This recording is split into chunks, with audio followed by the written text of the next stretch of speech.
네, 첫 번째 주인공 누굴까요? 누굴까요? 이혜원 지명자입니다. 이번엔 장남의 장학금 의혹까지 터졌습니다. 이혜원 기획예선처 장관 후보자의 장남 국책연구기관 제출 이력서 중 2011년에서 2016년 한국고등교육재단 KFAS 장학금을 수령한 사실이 있는데 이 KFAS 장학금은 어려운 상황 속에 학업 여건 조성 및 지도를 위해 지급된다라고 돼 있어서 논란입니다. 최대 4학기 지원, 생활비 명목, 타 장학금과 중복수혜 가능, 한 학기당 약 150만 원이다라는 겁니다. 즉 생활이 좀 어려운 학생들 돕기 위해 주는 취지의 장학금이라는 지적이 제기됐는데 자산 175억 보유 이혜원 지명자의 장남이 받기에는 부적절한 것 아니냐라는 의혹이 제기된 겁니다.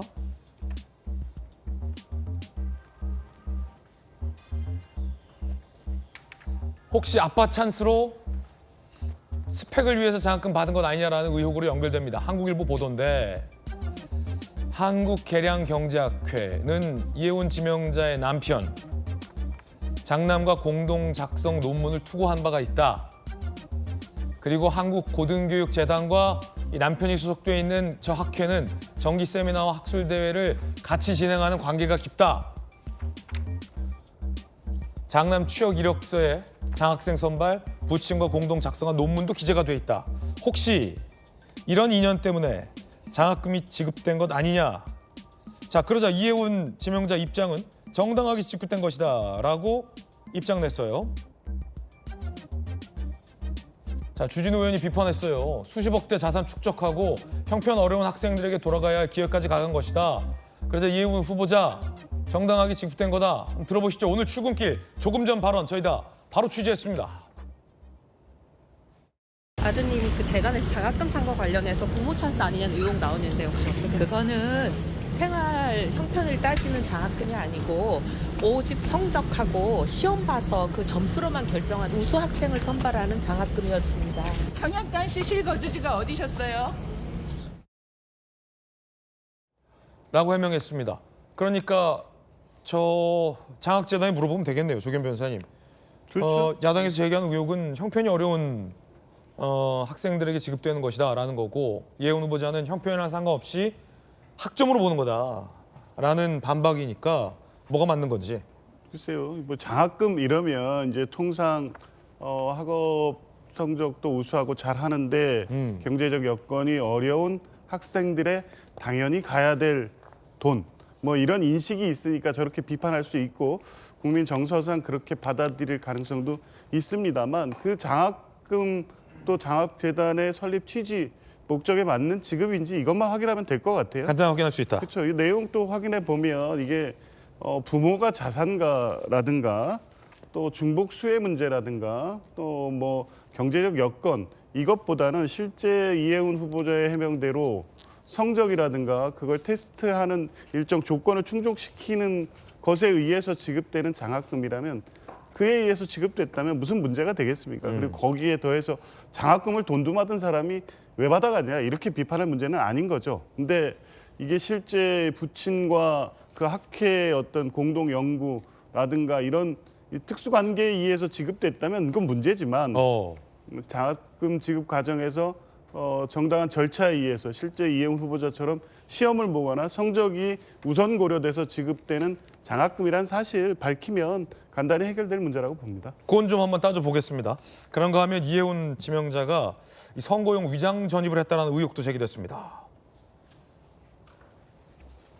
21대 총선에서 22대 총선의 과정을 보자라는 건데 21대 총선 8.9평 동대문구 아파트에 5명이 전입신고했다라는 사실이 드러났어요.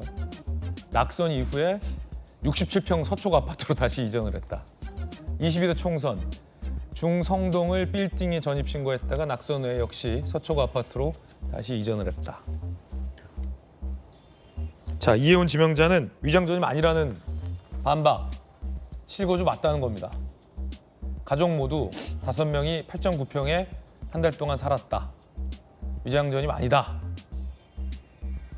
실제로 뭐 살았다고 하니까 그런가 보다 해야 되는데 5명이 8.9평의 오피스텔에 살았다. 아들 셋, 딸도 아니고. 믿으십니까?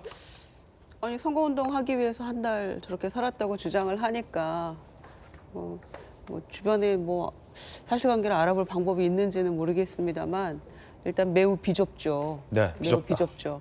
근데 5표잖아요. 3표 차이로 총선 낙선한 분도 있었잖아요. 5표는 당락을 가를 수 있는 거란 말이죠. 굉장히 크다. 굉장히 크죠. 그래서 아마 실제로 가족들이 다 주소를 이전해 놓고 선거운동도 했던 게 아닌가 생각이 되는데 근데 이게 단순히 한 번이 아니라 이게 한 2-3차례 반복이 됐던 것 같아요. 다른 데 또 출마했을 때도 마찬가지였고 그래서 이거를 실제로 거주했는지를 알 수 있는 방법이 있을까. 예전에는 뭐 위장전입 이런 거 한 건만으로도 사실은 낙마하고 했던 게 많았죠. 그런데 어쩌다 보니까 이 그 장관 그 후보자의 어떤 도덕적 기준이라는 게 점점 밑으로 내려가는 것 같다는 생각이 들어서 정치가 점점 퇴보하고 있나 이런 좀 안타까운 마음도 듭니다. 근데 지금 너무 다방면으로 너무 다양한 이 의혹들이 불거지고 있어서 한 후보자에게서 나온 것이라고는 믿기 어려울 만큼의 여러 가지가 나오는 것 같아요. 종류별로 다 나오는 것 같아서 네. 조금 굉장히 마음이 안 좋고 개탄스러운 그런 상황인 것 같은데요. 청문회까지 일단 갈 것 같은 분위기니까 후보자가 잘 해명하기 바랍니다. 로또 아파트 청약 당첨 때도 결혼한 장남이 같이 살았다라는 이 주장을 해서 정치권에서도 많은 비판이 있었는데요. 자, 이 8.9평 오피스텔에서 사실은 뭐 5가족이 맘만 먹으면 어떻게 보십니까? 그래서 지금 요 뭐 위장 이전 요렇게 하나에만 국한되는 게 아니라 사실은 아까 아들이 소위 아빠 찬스가 있었는지 증여서에는 제대로 냈는지 재산 축적 과정에서 문제가 없는지 그다음에 아파트는 제대로 청약 과정을 거쳤는지 이 모든 거는 지금 인사청문회를 통해서 밝히겠다라고 버티고 있는 거잖아요. 그러면 인사청문회는 그날 와서 입으로 떠드는 게 아니라 그거를 증명할 수 있는 모든 자료를 미리 제출해야 되거든요. 근데 말로는 인사청문회 가서 하겠다고 해놓고 지금까지 제출을 된 서류는 한 건도 없어요. 아니 그냥 세금 낸 거, 세금 냈다라는 거 납세 증명서 떼서 내면 되지 않습니까? 안 해요. 근데 이게 이재명 정부 들어와서 굉장히 이 인사청문회에서 2가지 문제가 있습니다. 하나는 지금 국무위원들 전과가 합의 30범이 넘잖아요. 그런데 뭐 국회의원 공천할 때는 뭐 음주운전 한 번만 해도 예를 들어서 배제한다든지 이런 식으로 발표한 적이 있는데 그 전과의 종류도 그냥 뭐 음주운전 수준을 넘어서서 뭐 사기, 횡령 뭐 이런 것들까지 해가지고 뭐 30범 넘어서니까 이영훈 후보 입장에서 나는 전과는 없는데 뭐 이 정도 생각하는 거 아닌가라는 생각이 들고요. 두 번째는 우리가 김민석 국무총리 때부터 시작된 그 인사청문회 봐선 알겠지만 결국 자료 안 내고 버텨서 그냥 입으로 털고 그냥 갔지 않아요. 총리 그 배추 농사의 진실. 네. 그러면은 총리 같은 경우는 그나마 국회 의결을 요하는 거고 이 장관 같은 경우는 인사청문 보고서만 채택이 되면 되지 이제 본회의 가서 의결하진 않은 거거든요. 그러니까 아예 0건이에요. 그런데 실제로 김민석 총리 때부터 시작됐던 게 뭐냐면 그때도 제대로 낸 자료가 이제 2건밖에 없었는데 본인들이 25% 냈다라고 얘기하지만 이렇게 왔었거든요. 자료 없음. 이게 자료 제출인 거예요. 자료 제출한 걸로 카운팅한 거예요. 그다음에 의결이 필요함. 이런 것도 자료 제출한 걸로 카운팅을 했기 때문에 실제로 자료 제출은 2건밖에 안 됐다. 뭐 이렇게 얘기를 하는 건데 이혜훈 후보는 자료 없음. 이런 것도 아예 제출을 안 하고 그냥 국회에 아무것도 제출 안 하고 있습니다. 그렇기 때문에 인사청문회까지 가겠다라는 말 자체가 그냥 인사청문 제도 없애고 그냥 문제가 있는 걸로 보이기 때문에 이번에 이 이혜훈 후보자에 대해서 어떻게 처리할지도 대통령실이 생각을 해야 되지만 네. 인사검증과 향후 인사청문 제도를 어떻게 끌고 갈 건지에 대해서 정립을 하지 않으면 앞으로 임기가 4년 이상 남은 이 정부가 더한 사람들 데려다 쓸 가능성도 있다라는 문제 제기를 하고 싶습니다. 네. 자료가 아직까지 0건이다라는 네. 김유정 의원님의 질타의 말씀까지 전해드렸습니다.